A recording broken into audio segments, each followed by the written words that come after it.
do publicano. Então, inicialmente, gostaria de alguém que fizesse a leitura desse texto, Lucas 18, 9 a 14. Alguém se candidata para fazer a leitura? Enquanto alguém vai lendo, eu já vou compartilhando aqui para ir adiantando. Quem pode fazer a leitura para nós?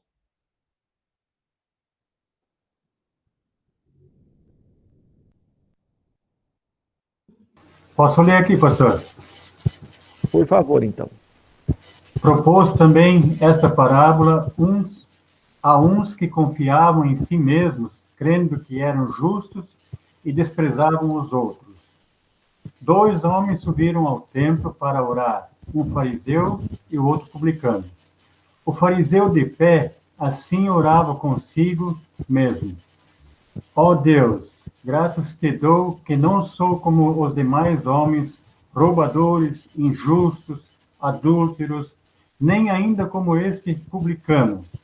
Jejuo 2 vezes na semana e dou o dízimo de tudo quanto ganho.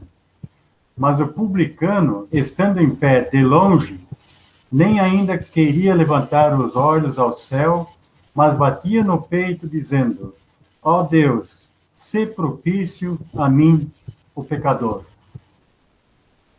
A minha tradução aqui é do Almeida, embora ela seja um pouco atualizada, mas é a mesma tradução do Almeida, tá? Certo. Pode ler ainda o versículo 14. Ah, sim. Digo, pois, que este desceu justificado para a sua casa, e não aquele, porque todo aquele que a si mesmo se exaltar será humilhado, mas o que a si mesmo se humilhar, esse será exaltado. Muito obrigado, seu Hartwig. Todos vocês estão vendo a projeção que eu coloquei aí do slide? Alguém diz um sim. Acredito que estão vendo. Sim. Sim. Ok, então muito obrigado. Bem, gente, parábolas são histórias que Jesus usa para ensinar. E Jesus conta muitas histórias, comparações que ele retira do cotidiano, da vida das pessoas, para ensinar uma verdade. Antes da gente olhar com mais atenção para essa parábola, eu queria dizer que parábolas não são histórias de entretenimento na Bíblia. E elas também não são histórias que estão aí para ensinar uma lição de moral. Eu já disse em algumas ocasiões que muitas pessoas fazem das parábolas um texto para dar alguma lição de moral em alguém. Se você costuma ler as parábolas desta forma, você está equivocado. Parábolas têm sempre um ensinamento doutrinário que Jesus quer fazer o seu público que está ali ouvindo, entender e compreender. Quando a gente lê a parábola do fariseu e do publicano, né, eu começo dizendo assim, ó, esta famosa parábola, eu vou me apropriar de uma interpretação de um livro chamado As Parábolas de Lucas. Então, esta famosa parábola, há muito tempo tem sido considerado como uma simples história acerca do orgulho, da humildade e da atitude apropriada para a oração. Muita gente olha para essa parábola, então, e só enxerga esses temas, né? Há uma parábola de um homem orgulhoso e de um homem humilde. Então, a parábola ensina que nós devemos ter humildade na oração. Essa é uma dedução muito prática e lógica que muitas pessoas, assim, numa primeira olhada, elas tiram. Mas a verdade é que quando a gente examina de uma forma mais profunda essa parábola, nós podemos descobrir dentro dela temas mais profundos do que simplesmente o orgulho e a humildade na vida de oração. Obviamente que tudo isso é muito importante, mas a parábola, ela é mais profunda. Essa parábola está aí para apontar para uma outra temática, talvez até muito mais, talvez não, mas muito mais do que a oração. Bom, logo no início, no versículo 9, nós identificamos para quem é que Jesus contou essa parábola. Olhem lá no versículo 9. Propôs também esta parábola para quem? A alguns que confiavam em si mesmos. Então, note, aqui você já tem a contextualização do público para quem Jesus estava falando. Eram pessoas que tinham uma autoconfiança, uma confiança em si mesmo.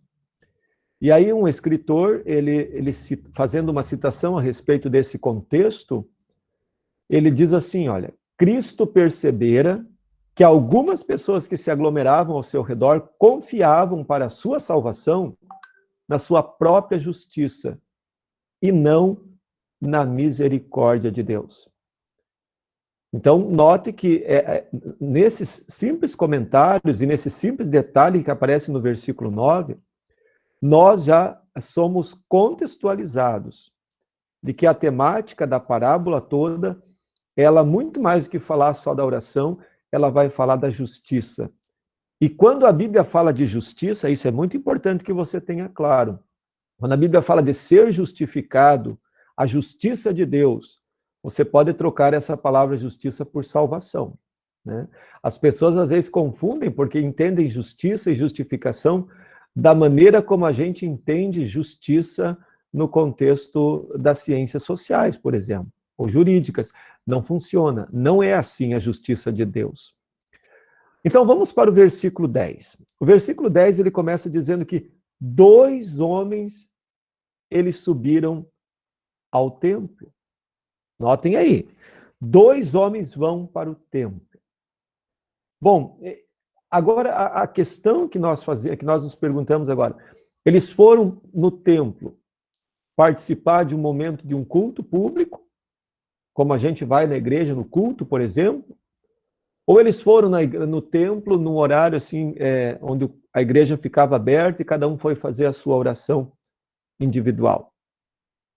O contexto da parábola indica que era um momento de adoração pública, portanto, de um culto coletivo, né? Na literatura bíblica, o verbo orar, ele serve tanto para falar daquela oração devocional particular, quando você, filho de Deus, ora, quer seja em casa ou mesmo dentro de um templo, como também serve para falar de um momento de adoração pública. Eu coloquei 2 exemplos bíblicos aí. Lucas 1 é o exemplo lá de Zacarias, né? Quando ele vai oferecer sacrifícios e o povo, então, fica pro lado de fora do templo fazendo oração. E Lucas 19, 46 é também aquela passagem quando Jesus diz: a minha casa, uma referência para o templo, né? A minha casa será chamada casa de oração. Bom, também o pedido do publicano no versículo 13. O que o publicano pede? Lá no finalzinho do versículo 13, ele diz assim: ó Deus, sê propício a mim, pecador. Essa expressão, ser propício ou seja propício, é um pedido, né?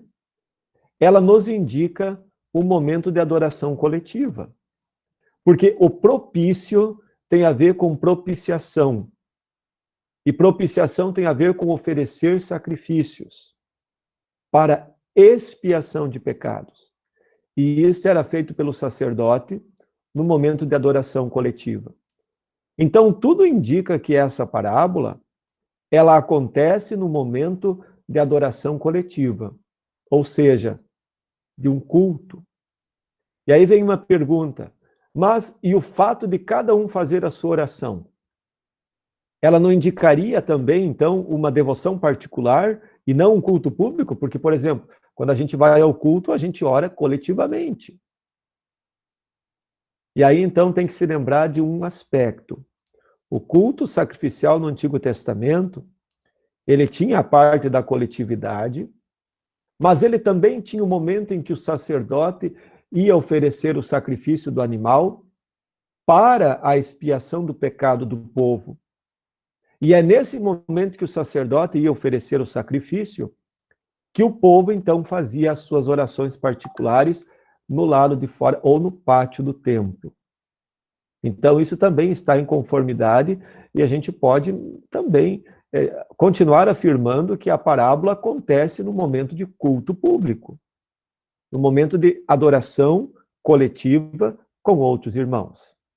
Uma citação retirada do contexto judaico diz assim: muitos judeus subiam diariamente ao templo, a fim de estarem presentes por ocasião da adoração, para receberem a bênção sacerdotal que era dada ao povo no fim, e para orar durante a queima do incenso. A queima do incenso era o momento sacrificial do culto. Para os judeus, havia 2 momentos por dia que isso acontecia. Um pela manhã e outro pela tarde. E aí a parábola, então, vai nos dizer que naquele dia, 2 homens subiram, ou foram ao templo. Subiram, isso já dá a ideia o templo de Jerusalém ficava no Monte Sião. Jerusalém, geograficamente, é um monte, é uma elevação. Então, o versículo fala que um era fariseu e o outro era publicano. 2 categorias de pessoa. De um modo bem simples, a gente pode dizer que os fariseus, eles eram os homens da lei, eram os líderes religiosos, e os publicanos são muito conhecidos como pecadores, e a profissão da maior parte deles era serem coletores de impostos, os cobradores de impostos para o Império Romano. Vamos nos atentar agora um pouquinho, primeiramente para o fariseu e a sua atitude nessa parábola. Então, olhem para o versículo 11 inicialmente. O versículo 11 começa dizendo assim: o fariseu posto em pé, quer dizer, permanecendo, ficando de pé. Ele orava de si para si mesmo. E orava dessa forma: ó Deus, graças te dou, porque eu não sou como os demais homens. E aí ele vai citar. Bom, notem, o fariseu estava separado. Nós dissemos que o contexto provavelmente indica que esta parábola acontece no culto público, na coletividade. Mas o fariseu estava separado. Ficou de pé num canto retirado. Você pode olhar na figurinha que eu coloquei ali embaixo. Ele está longe dos outros. Por que será? Ele se considerava justo. E, de fato, ele desprezava os outros. Então, ele, na compreensão que ele tinha dele mesmo, ele era mais justo do que os outros. Ele era mais santo, digamos assim. E o que compreendia a sua autojustiça? Essa justiça que ele tinha de si mesmo é porque ele guardava rigorosamente a lei, ele observava as regras de purificação e ele dava o dízimo. Notem, onde estava fundamentada a justiça que o fariseu cria ter? Nas suas obras da lei, nas atitudes que ele fazia. Por isso ele acreditava no caminho da autojustiça, do seu guardar rigoroso da lei, das suas observações rigorosas das regras. E, aliás, os fariseus, eles não se contentaram apenas com as leis que Moisés deixou escritas no Pentateuco. Eles criaram mais uma porção de leis. Eles eram feras em criar leis, né? Leis religiosas, leis cerimoniais e assim por diante. Então, os fariseus eram os homens da lei. E depois, mais tarde, eles vão se tornar não só observadores da lei, como é importante para o cristão observar a lei, claro, mas a lei enquanto conjunto da palavra de Deus. Mas para eles, as leis eram apenas cumprimentos de regras. E nós podemos começar a puxar isso para a nossa prática de cristão. Há muitas igrejas, muitas congregações, onde as pessoas são focadas em regras, em leis. Eu sempre costumo dizer assim: toda a igreja precisa ter estatutos e regulamentos. Claro que tem que ter, porque senão vira bagunça. Mas é melhor quando a gente não precisa usá-los. Eles precisam estar ali para as emergências. Mas quando você é daquele tipo que está sempre de olho no regulamento, no estatuto, para ver quem pisou na vírgula, para ver quem se atropelou, para ver quem isso, quem fez aquilo, quem pisou fora do passo, então cuidado.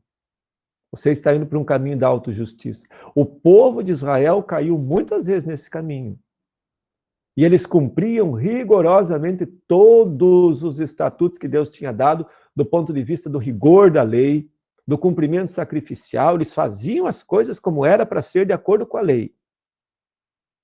Mas os irmãos se lembram como é que Isaías disse? Deus falou por boca de Isaías: estou com nojo de vocês, porque as obras que vocês fazem são mortas, são vazias. E aí Deus diz para o povo de Israel, em determinado momento da sua história: misericórdia eu quero e não holocaustos. Por quê? Eles ofereciam todos os sacrifícios como mandava a regra da lei.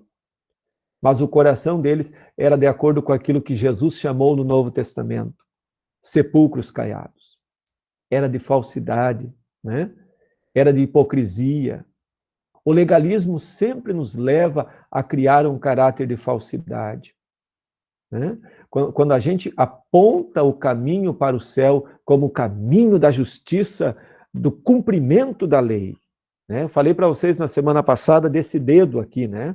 Para vocês observar os pregadores que usam muito esse dedo, geralmente não estão apontando para a graça de Deus, estão apontando para o caminho da autojustiça. Daqui a pouco eu vou explicar melhor a autojustiça. Bom, para o fariseu, a classe dos publicanos era uma das classes mais imundas. Por quê? Porque os fariseus, eles facilmente aceitavam propinas. Eles trabalhavam para o governo cobrando impostos. Eles iam na casa, nas propriedades, nos comércios das pessoas. Então era muito fácil, né? Eles recebiam, às vezes, umas gorjetas irregulares para perdoar alguns impostos. Eles eram conhecidos por essa artimanha. Mas eles também viajavam muito. E qual era o problema disso para o fariseu? O fariseu tem entre as suas leis que tudo que a pessoa toca pode estar contaminado. Por exemplo, para as leis dos fariseus, ele não pode tocar num defunto, porque ele tem um ritual longo de purificação. Ele não pode chegar perto de um animal que morreu, porque aquilo também denota mais uma purificação. Ele não pode pegar com as mãos numa coisa que veio da rua sem antes ser purificado, porque se ele pegar, além de purificar aquele alimento, ele tem que purificar todas as mãos, e essa purificação, isso está escrito, esses detalhes, tudo no livro de Levíticos e de Números. Então são rituais, são muito observadores. E os publicanos, então, por serem peregrinos, digamos assim, de casa em casa, de comércio em comércio, viajavam, sujavam os pés na poeira da estrada, e a poeira é considerada uma das coisas mais imundas por aqueles fariseus. Eles se assentavam em muitos lugares. Então, só o fato que acontecesse de encostar num publicano, para o fariseu, já significava estar contaminado, porque as suas roupas, as suas vestes, o seu corpo, as suas mãos eram consideradas imundas. Notem, mais uma vez, como esta classe e como esse fariseu, ele significa, ele representa aqui na parábola uma categoria de pessoas que se acha mais santificada, ou mais correta, ou mais justa do que aquele que está na poeira da estrada. No livro de Assunção de Moisés, eu falei semana passada no estudo de Judas que a Assunção de Moisés é uma literatura apócrifa, isso é, não está presente na Bíblia, mas é um livro que, uma literatura do tempo do Novo Testamento. Então, esse livro, que é uma literatura secular daquele tempo, ela apresenta uma descrição dos fariseus. Nessa descrição você vai entender melhor. Olha como é que o fariseu é descrito, então, nesta literatura. Esses ímpios governantes. Lembrem, os fariseus formavam o partido dos líderes religiosos. E ser líder religioso naquele tempo era também ser um líder político, um governante. Essa separação da religião com a política, ela foi muito mais tarde. Então, voltando, esses ímpios governantes, embora as suas mãos e as suas mentes toquem coisas impuras, a sua boca fala de grandes coisas, e além disso eles dizem, não me toquem, para que vocês não me poluam no lugar em que eu estou. Notem o desprezo. Então, nessa fala, nessa citação, transparece o caráter da hipocrisia, né? E aí você vai encontrar cristãos que talvez agem dessa forma de maneira mais sutil. Pessoas que lá na casa tem uma televisão escondida, porque na igreja dele o pastor diz que é pecado assistir televisão, mas ele assiste uma televisão escondida dentro do quarto. Ou eu estou citando esse exemplo, mas há tantos outros exemplos, né? De pessoas que acham que elas são melhores do que as outras, só porque elas não fazem aquele mesmo pecado que aquela outra pessoa comete. Isso a gente chama de fé de fariseu. Aquela fé que é só da boca para fora, né? A verdadeira fé cristã é aquela que vai ao encontro, que tem a compaixão, né? Ela não despreza. Existe um livro fantástico, acho que já falei deles para vocês, o Evangelho Maltrapilho. O Evangelho Maltrapilho conta, dá para a gente fazer essa comparação do fariseu e do publicano. E aí, então, tem uma passagem lá que me chama muita atenção nesse livro, que diz assim: um dia pela manhã no culto, entrando pelo corredor, lá estava a graça de bengala. Tem que entender isso. A graça significa a misericórdia de Deus, que trouxe alguém que aos olhos das outras pessoas talvez não se pareça tão santo para estar ali. A gente às vezes esquece que igreja é o lugar dos pecadores. A igreja é o hospital, são os doentes que precisam de médico. E a rigor, todas as pessoas que estão na igreja, elas deveriam ter a consciência de que elas são doentes. Doentes espiritualmente. Porque quando alguém está na igreja, quando alguém está no templo, sem se achar um doente, então ele já assumiu também uma vestimenta de fariseu. Ele já está confiando na autojustiça. Ele é tão bom, ele faz tão bem, ele é tão honesto, a gente escuta muito isso, né? Quando eu pergunto às vezes a você, quando morrer vai para o céu ou vai para o inferno? Alguns falam umas pataquadas do tipo assim: eu acho que eu vou para o céu porque eu sou uma pessoa honesta, eu procuro tratar todo mundo muito bem. Isso é caminho da autojustiça. Isso é desmerecer tudo que Cristo fez por você. E é dizer: eu vou estar no céu porque eu sou o cara. Eu sei fazer as coisas que me levam para o céu. Eu sou melhor que os publicanos. Então, essa parábola, ela quer nos mostrar essa temática. A temática da justiça. Qual é a verdadeira justiça? O verdadeiro caminho da salvação? Bom, sobre os fariseus, ainda encontra-se num documento chamado Mishnah a seguinte citação. Essa Mishnah, ou Mishnah, como alguns falam, ela era uma espécie de catecismo do povo judeu. Então, lá tem uma citação que diz assim sobre os fariseus: não fiques separado da congregação, e não confies em ti mesmo até o dia da tua morte, e não julgues o teu próximo enquanto tu mesmo não te colocares no seu lugar. Bom, se isso era um catecismo deles, e tinha lá essa orientação, é porque isso era muito comum de acontecer na época. Não é ficar separado da congregação, confiar em si mesmo e julgar o próximo e não se colocar no lugar dele. É muito fácil você olhar e julgar uma pessoa. Mas experimente uma hora calçar o sapato que ele caminha. Vista no seu pé. Aí você vai ver que, de repente, ele aperta. Aperta num lugar onde o teu não aperta. Então, caminhe. Ser cristão é estar disposto a caminhar, como Jesus caminhou com seus discípulos. É ir junto. É ir ao lado, é ser suporte. Quando a Bíblia fala suportai-vos uns aos outros, alguns entendem isso errado, né? Alguns entendem que é para a gente tolerar a pessoa. Nossa, não vou com a cara daquela pessoa, mas eu vou suportar, porque a Bíblia diz suportai-vos uns aos outros. Não é isso que a Bíblia está dizendo. Suportai quer dizer dar suporte. Seja aquela escora, seja aquele ombro amigo, seja aquela mão, seja aquela paciência, seja aquele ouvido que a pessoa precisa para caminhar. Bom, em resumo, o fariseu da parábola, ele sobe para participar do sacrifício expiatório da manhã ou da tarde, a Bíblia não fala. Em um gesto de superioridade religiosa, ele se coloca à parte dos outros adoradores. Por que ele estava distante, então? Porque ele se considerava superior a todos os outros. Ele se achava muito bom, muito cumpridor. E por isso ele não deveria se misturar, estar ali com aqueles que ele julgava serem pecadores, ralé, de uma espécie inferior. Queridos, eu quero convidá-los para uma reflexão. Quando a gente, às vezes, olha para pessoas, digamos, pessoas que estão numa situação de vulnerabilidade, palavra difícil de falar, né? Vulnerabilidade de vida, pessoas que estão marginalizadas, e de repente uma dessas pessoas entra na igreja, num dia de culto.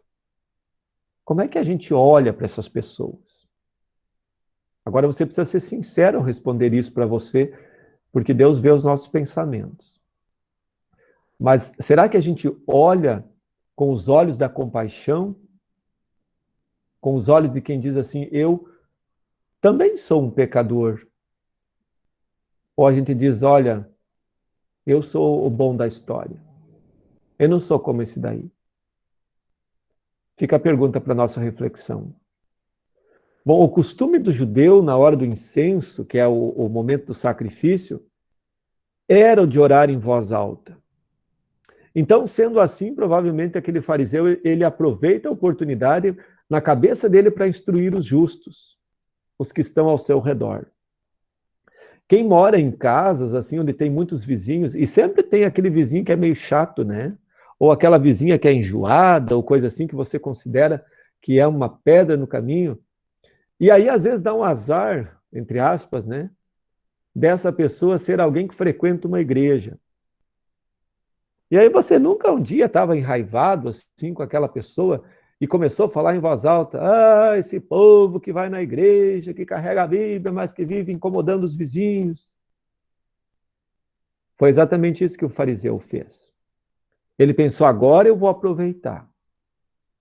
Eu vou falar de mim, porque assim eu vou pregar para esses injustos. Eles vão ouvir, né? Atitude covarde é essa, né? É importante notar que o conteúdo das palavras do fariseu, elas não se demonstram compatíveis com uma oração. Antes, ela apresenta uma mera autopropaganda. Olhem lá no versículo 11. Ele começa dizendo a oração dele assim, ó Deus, graças te dou, porque eu não sou como os demais homens. Roubadores, injustos, adúlteros, e nem como esse daí, ó, como esse publicano que está aí perto. Isso não constitui uma oração verdadeiramente cristã. Ele estava falando das características que ele achava positivas nele. Por isso eu tenho meu pé atrás quando as pessoas dizem que querem dar um testemunho. Testemunhos, quando bem feitos, são ótimos. Mas a maior parte das pessoas que quer dar um testemunho, ela quer falar de si. Porque eu. Na igreja não tem espaço para o eu. Na igreja cristã, o testemunho é de Cristo. Não, as minhas obras, por mais que elas sejam maravilhosas, elas estão a serviço de alguém. E esse alguém é Cristo Jesus.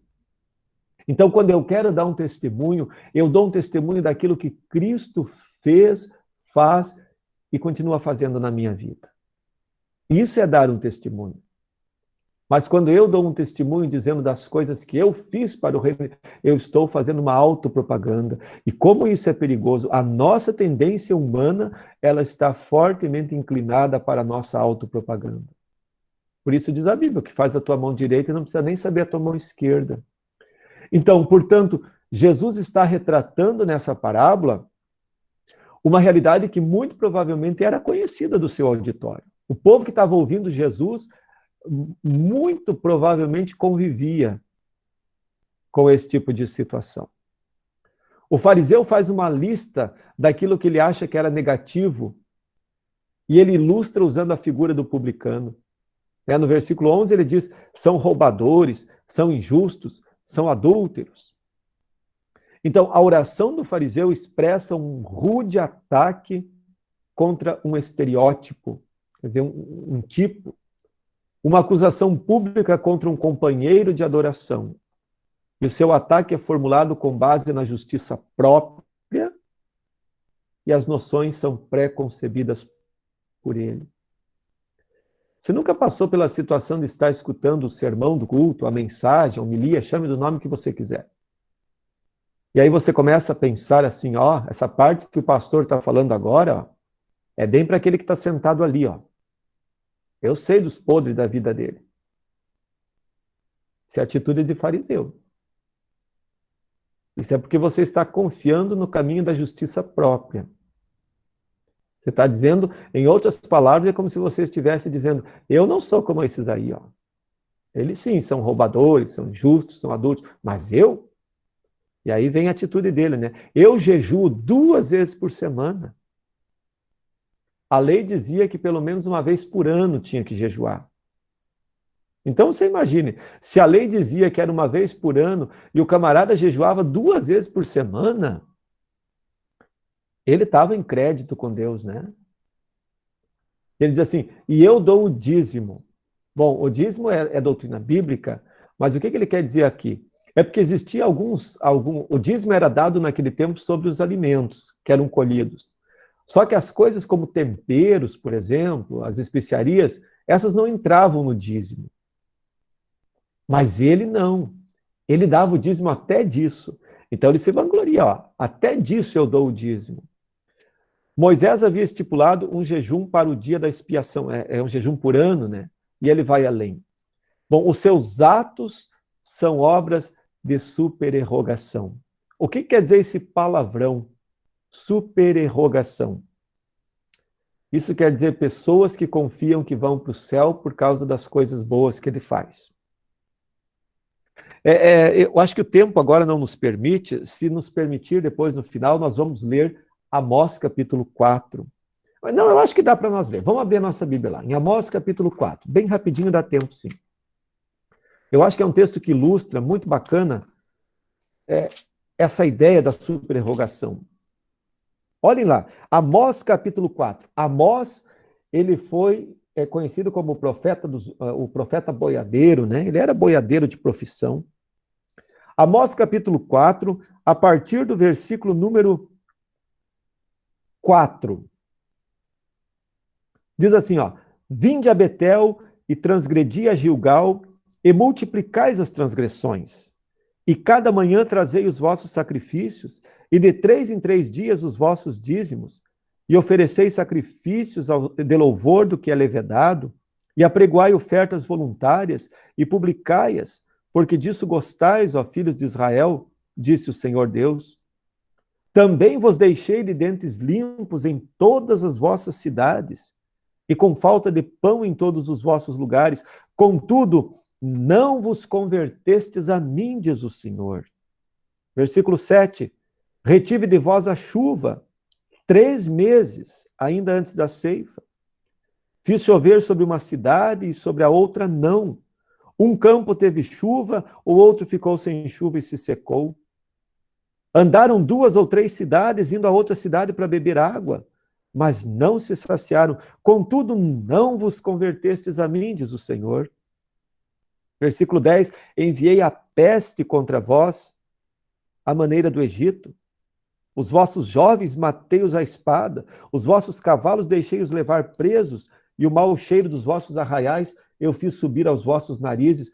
Contudo, não vos convertestes a mim, diz o Senhor. E assim você pode ler depois esse capítulo 4 inteiro.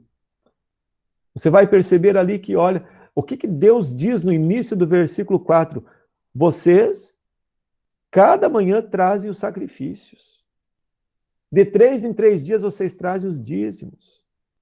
Vocês oferecem sacrifícios de louvor, fazem ofertas voluntárias, mas vocês não se convertem, diz o Senhor. Por isso Jesus diz, o verdadeiro adorador adora em espírito e em verdade. O nosso culto a Deus, ele pode ser morto se a gente não tem o coração transformado pela graça de Deus. Então é o que estava dizendo antes. Aquele povo fazia e confiava nisso a sua justiça. Achava que era por cumprir todos esses regulamentos da lei que eles seriam salvos, seriam justos. E muita gente pensa assim. Muita gente continua pensando que vai para o céu porque é bonzinho, porque dá esmola, porque dá uma gorjeta não sei para quem, porque dá um alimento. Tudo isso é importante. Mas se ele é desvinculado da verdadeira transformação, metanoia do coração, conversão verdadeira de fé em Cristo, tudo isso não passa de atos vazios, ou como diz a Bíblia, trapos de imundícia. Versículo 13, voltando lá para a parábola, versículo 13, ele vai dizer que o publicano, ele ficou de pé, ou em pé, e ficou longe. Por que ele fica longe? O seu afastamento não era uma indiferença. Ele se achava indigno de permanecer junto com o povo de Deus. Por isso ele estava longe. Tipo aquele que fica humilde no seu cantinho. E uma coisa, ele batia no peito. Essa cena tem muito a nos dizer.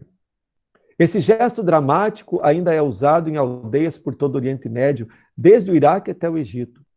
Os punhos são fechados e a pessoa dá soco no peito em sucessão.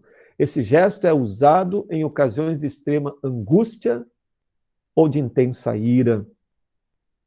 Bom, esse é um gesto de bater no peito que ele expressa uma profunda tristeza por parte da pessoa que faz.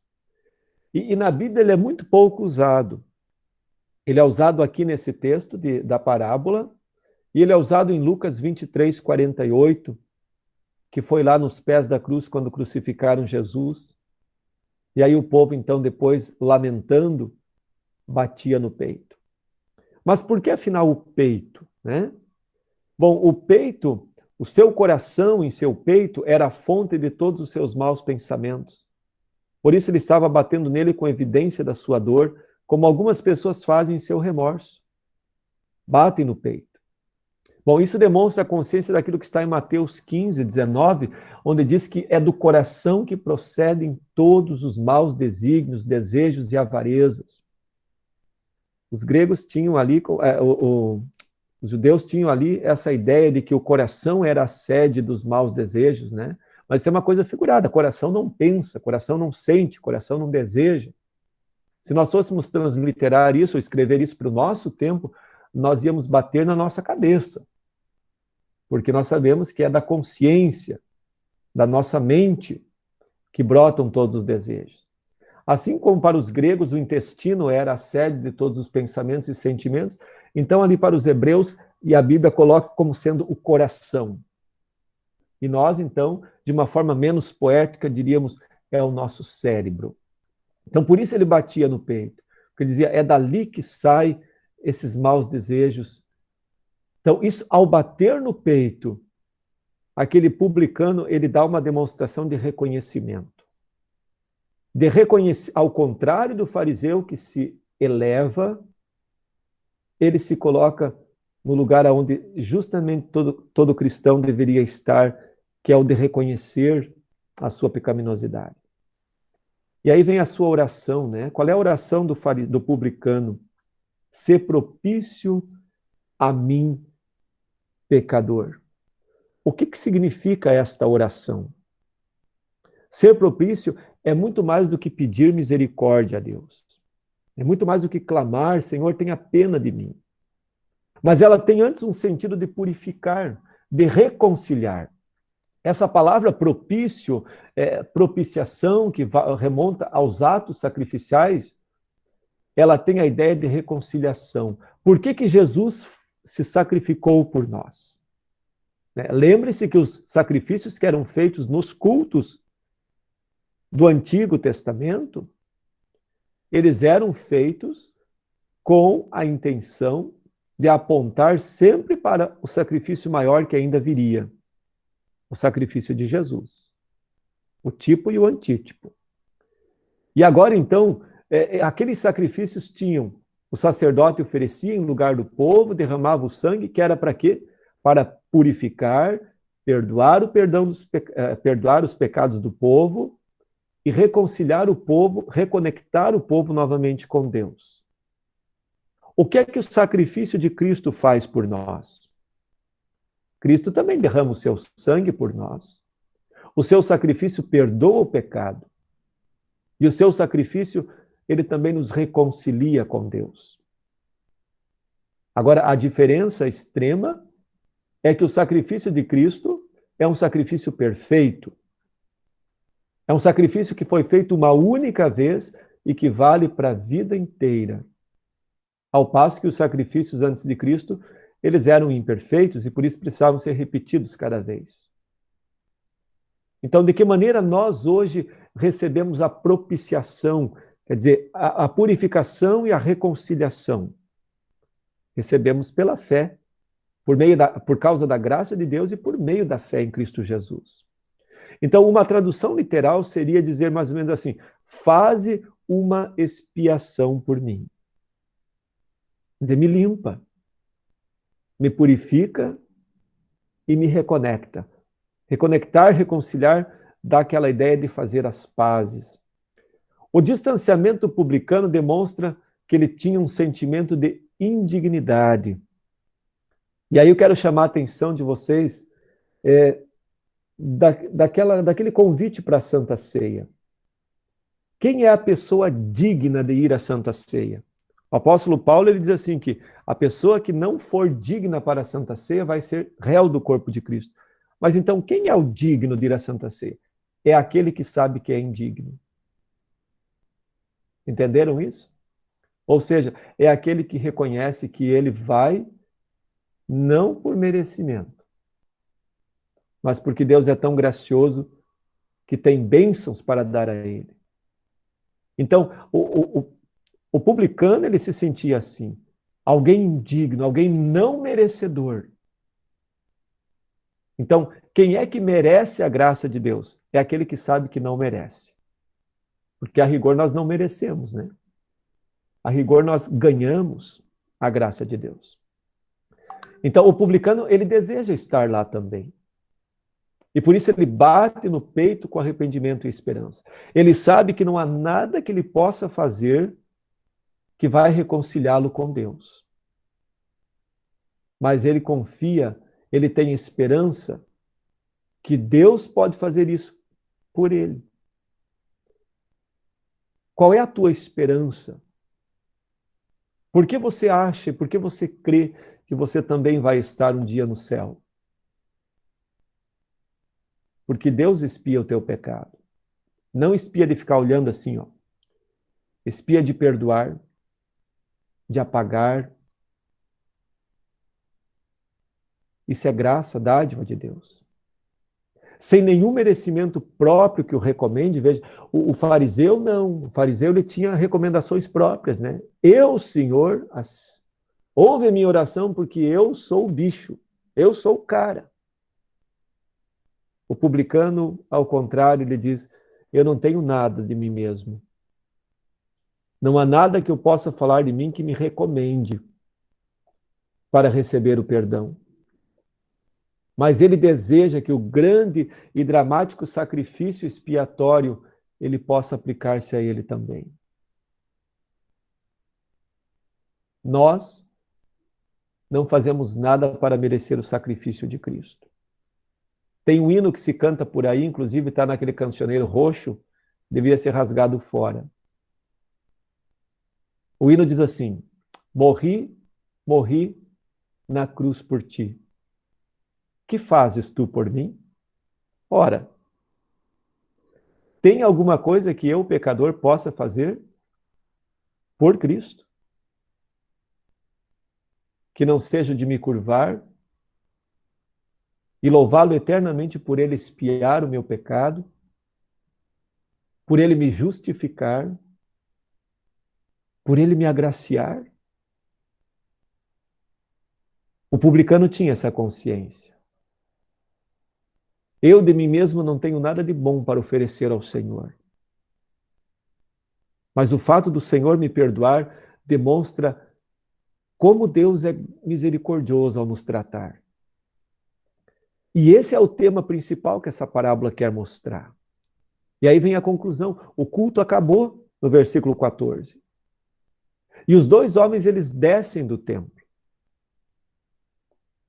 Com uma diferença. O publicano subiu impuro e desceu justificado diante de Deus. Foi perdoado, foi aceito por Deus. O fariseu volta para casa, mas volta sem ser justificado. O seu falso orgulho intensificou a sua condição de culpa. Quer dizer, o orgulho que ele sentia não foi capaz de deixar percebê-lo da sua pecaminosidade. E esse orgulho só fez com que aumentasse o seu pecado. Aprender a viver na dependência da graça de Deus nos torna pessoas felizes. Isso nos traz segurança para a vida eterna.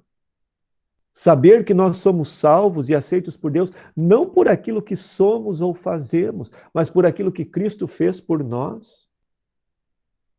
Isso nos dá a segurança de viver cada dia da nossa vida em louvor eterno, em gratidão, diante do Senhor, aos olhos de Deus e em testemunho para com o nosso irmão. O sacrifício foi feito por todos eles. O sacrifício que foi oferecido no templo foi tanto pelo fariseu como pelo publicano. Mas nem todos receberam os seus benefícios. Por isso há muitos cristãos que às vezes se enganam. Fazem do simples ir à igreja, por exemplo, um caminho de autojustiça. Por isso Paulo alerta, nem todos que vão à ceia do Senhor de fato recebem a ceia do Senhor. Ou melhor, são beneficiados pela ceia do Senhor. A observância da lei por si só, ela não assegura a justiça de Deus. Mas o tema principal dessa parábola, então, para arrematar, não é a oração. Ela fala também da oração. Ela nos ensina como orar, mas o tema principal dessa parábola é falar da justiça de Deus. E falar da justiça de Deus é falar da doutrina da justificação. E doutrina da justificação significa falar da salvação. Jesus proclama que justiça, isto é, salvação, é dádiva, presente, dom, que Deus tornou possível por meio do sacrifício expiatório do seu Filho Jesus Cristo. E eu quero concluir então com esse versículo muito bonito de Romanos 3:28. Concluímos, pois, que o homem é justificado pela fé, independentemente das obras da lei. Que Deus Pai, Deus Filho e Deus Espírito Santo nos assista graciosamente, nos dê sempre gratidão a Deus pela obra sacrificial de Jesus em nosso lugar e nos leve sempre para estar em comunhão com Deus e para que nós também possamos sempre reconhecer os nossos erros, os nossos pecados, na certeza que nós temos um Deus amoroso, gracioso e que está sempre pronto para nos perdoar e nos receber nos seus braços amorosos. A palavra está aberta. Se alguém tiver alguma pergunta ou alguma contribuição, fique à vontade para fazer.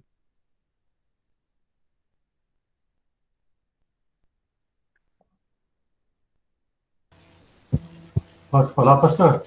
Com certeza. Agora que clareou mais para nós essa parábola, ela é estudada por nós desde que a gente é criança, por todos nós. Mas hoje ela se tornou mais clara do que ela era até agora, né? E a impressão que eu tenho, eu não sei se eu estou certo ou não, mas a impressão que eu tenho é que, como isso era uma parábola, Jesus pegou um representante de cada classe, uma pessoa só de cada classe, mas, na verdade, cada classe daquela era uma porção de gente, né? Uma porção de pessoas. Eu acredito que, talvez, entre os fariseus, como também entre os publicanos, mas vamos dizer assim, entre os fariseus era uma coisa mais ou menos normal, que eles iam um dia está marchando rumo ao céu e os outros, naturalmente, para o inferno. Talvez era isso o que se conhecia lá. E os próprios publicanos talvez até acreditavam nisso também, porque eles se sabiam pecadores, tanto que ele batia no peito e pedia perdão, né? Então, acho que isso era uma coisa que era normal, acontecia, porque as parábolas de Jesus são sempre baseadas em coisas do cotidiano, coisas que aconteciam, e isso nos leva a tomar cuidado, nós hoje também, eu estou falando nós, o nosso grupinho aqui, né, como todas as pessoas, mas nós que estudamos tanto, né, todas as semanas aí, nós temos que tomar um cuidado também para a gente não cair nessa armadilha, e imaginar, opa, eu estou toda semana estudando legal, eu estou no caminho, coisa e tal, daqui a pouco a gente pode não estar tão bem no caminho como outros que não estão no nosso estudo aqui, né? Pode acontecer. Perfeito. As suas colocações estão todas corretas e essa última colocação ela é bem importante porque a Bíblia é uma coisa que quanto mais você estuda, mais você é conscientizado de que você não merece aquilo que Deus te dá. Então, quanto mais a gente estuda, a Bíblia só gera em nós um sentimento de gratidão, né? Porque mais consciente a gente se torna de que tudo na nossa vida é, na realidade, dádiva de Deus. E eu sempre falo uma coisa, quando a gente descobre e toma consciência desse aspecto, muda muita coisa em nossa vida, inclusive o jeito que a gente vai à igreja. Ir ao culto deixa de ser uma obrigação, deixa de ser um peso e passa a ser uma satisfação para a nossa vida. Mais alguém? Eu também gostaria de só complementar, pastor Emerson, porque dias atrás eu fiz um devocional e usei esse texto colocando lá como não se deve orar, como não se deve orar. Por quê? Porque é exatamente o exemplo de como a gente não deve fazer, que também deve ser observado ali, né? Porque se a pessoa vai para a igreja com o balde cheio de justiça própria, achando que ela merece e ela está indo lá, né, para se vangloriar, e ele vai voltar para casa com o balde cheio da justiça dele, não da misericórdia e do amor de Deus. Enquanto que quando a gente leva o nosso balde cheio do que nós somos, os nossos pecados e da nossa miséria espiritual, Deus recebe esse balde, vamos dizer assim, né? Ele esvazia, propiciando os nossos pecados, como lá em 1 João lembra muito bem, né? Porque Jesus é a propiciação dos nossos pecados. E aí a gente volta com o balde cheio da misericórdia, do amor de Deus, do seu perdão. Então, realmente é muito importante lembrar disso, né? Que a gente precisa ter essa humildade sempre de coração, quando também nos colocamos diante de Deus, né? Para um momento de culto ou no momento de oração, quando estamos aprendendo, né? E buscando as bênçãos de Deus. Então, só isso que eu gostaria de colaborar. Mas muito obrigado, tá? Obrigado, pastor. Legal suas colocações. Mais alguém gostaria também de dar a sua contribuição, então fazer uma pergunta? Fique à vontade.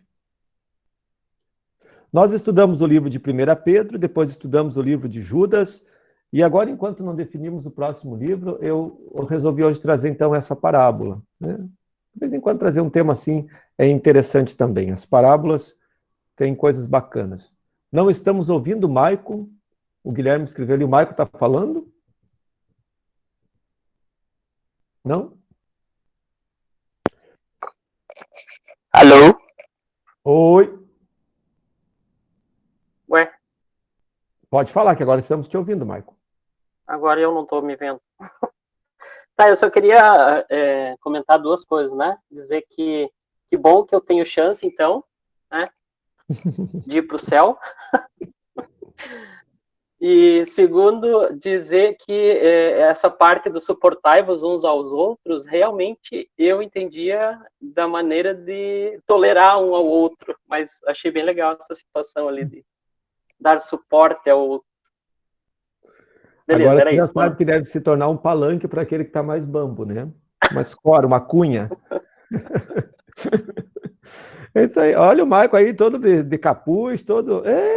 jovem é outro papo.